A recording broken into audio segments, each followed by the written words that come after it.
perspective on marine and adventure imagery. With each click of his camera, he definitely transforms the ordinary into extraordinary, allowing us all to take a moment to pause, reflect, and appreciate the wonderful wonders of our world. I'll get to the show right there.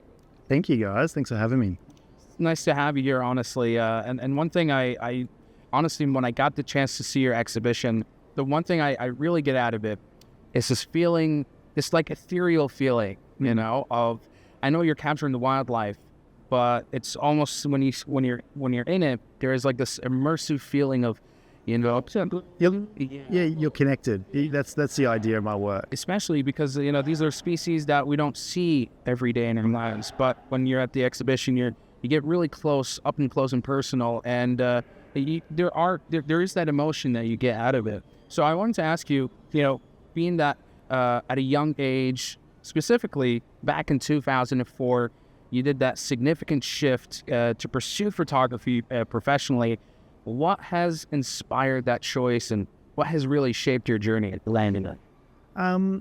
Lots of factors. I was very lucky to have parents that were supportive, and they enjoyed the art of photography as well. So that was a really good foundation.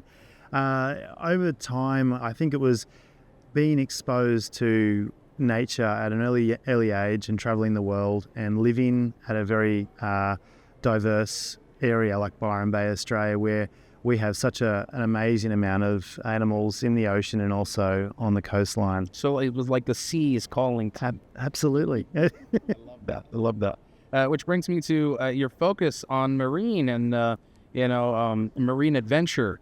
So it's very distinctive when I look at your exhibition that there's all these subjects of raw beauty of nature in your work. So I want to talk about how you're able to, you know, project that beauty and make it something that we as normal audience, everyday walks of life, can also feel like some sort of relation to as well. Yeah, I guess the skill comes in understanding the animal's behavior before you actually jump in the water, understanding what makes them feel comfortable, which is super important, and don't be intimidating, and don't, as an experienced photographer, you understand that you don't go out there to make the animal get the photo. You have to let it come to you and let it feel relaxed. And once it feels relaxed, then it'll come up to you and you'll have the most amazing experience and encounter. Yeah. That's beautiful. And talking about, you know, animals, one of my favorite photos that you've captured or I've come across is the Gento penguin portrait that goes by the name Taking Flight. Now, this specific photo, I will let you talk about it, express the beauty of it, because words will never be able to supply the beauty of it. But with that photo, you wanted to portray the obvious as abstract, and that really showcased through it. So can you talk to us a little bit more about it and how you were able to also raise awareness about the environment through it? Sure. So I was lucky enough to head to Antarctica in February last year, and it was the most amazing experience because I didn't have a mindset where I was very open to what I was going to photograph, but I really wanted to tell a story down there to raise awareness. And it was my first day. It's called Paradise Harbour, and I had the opportunity. We had whales feeding all around us, like doing that bubble netting where they, you know, get their krill together and come up and scoop it, and they were doing it under our boat. Now, because that was happening under our boat, the penguins love krill as well, so they've just started.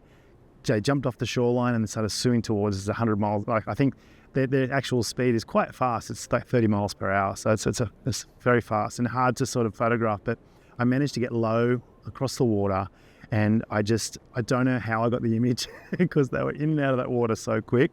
But my camera seemed to focus, and I just captured this ethereal image of a penguin, and symmetrical, and it captures its personality, and it's a lovely, lovely portrait. I'm very proud of it. Being able to snap that photo in that perfect time must have been like, yeah,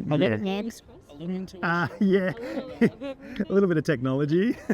I use a very fast camera, and I was very fortunate enough that I actually got the sequence of that happening. So I got the actual nose, the beak coming out of the water, but still had surface tension of water around it, and then all the way to when it hits the water. So it was a full sequence of... Any photographer would be jealous of Yeah, it was so funny because I was there with an experienced photographer, and he'd been going to Antarctica for 15 years, and he saw the image. He goes, "Craig, I've been trying to get that for the last 15 years, mate." And it was, and I got it in the first day, and I was like, "Wow, that's a lot of luck with it." I mean, it comes down to also my experience in the past of shooting animals and understanding how to place my camera properly to get those shots as well. So it all comes together.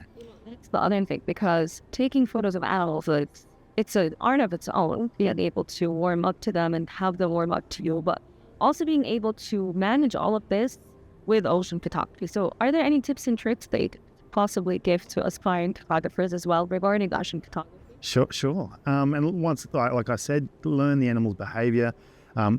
Try to work, if you can, work with scientists. Let experienced ones know what you want to do, and they can sort of guide you in that right direction. Also, get a water housing. Start something. If you're going to want to shoot water, then shoot with a wide-angle lens, as a 16 to 35 or a 12 to 24 mil. And persistence. It does take a long time, and try and find courses to learn water photography. I've just developing a masterclass now on underwater photography and in all facets of photography. So there are things out there to help you sort of get guided along. But yeah, the best part about Craig, is that he's actually having a talk session at Stage X, exactly talking about this stuff. It's titled the Wildlife Photography Fundamentals. It's happening on the 2nd of March, 4 p.m. Don't miss it. It's right when you enter the Sharjah Expo Center at the main entrance. There's a long hall and then the Stage X.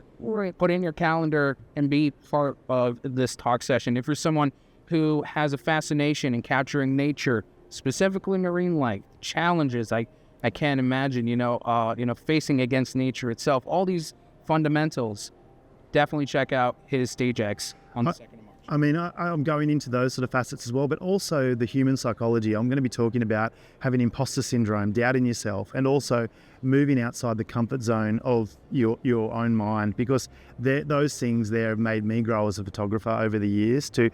Some of my best experiences have been outside my comfort zone, swimming with tiger sharks. I'm human, It's not easy to jump in the water with a 15-foot tiger shark, but I did it, and it was the most amazing experience. And when I got out of the water, I felt alive. So tomorrow it's going to be amazing. I'm going to be talking about how to take that under and over shot of a split shot underwater, and also other techniques that are involved in underwater and also above water. Love it. Can't wait. Craig Perry, Man of the Sea. Absolute pleasure having you here at Exposure. And just looking ahead, what are goals and projects that you have in mind for the foreseeable future? So when I get home, I'm starting straight on to Limitless 2 with Chris Hemsworth. So we're working with National Geographic. So I'll be the key art photographer. So I've got So I photographed number 1 Limitless, which is a highlight of my career. Coming soon too, I've just finished shooting The Secret Life of Octopus with James Cameron. So I did the photography for that project, that comes out on Earth Day this year in April. So those one, and for me, and then I launched my photography masterclass at the end of April, which I'm excited about because I get to take, with this particular masterclass, it's unique because I'm taking people with me on my boat and I talk to them while I'm actually out there photographing whales. So it's a very immersive masterclass. So yeah, that's it. It makes it more interesting. Instead of me being in front of a desk the whole time, I'm out there teaching you. So yeah.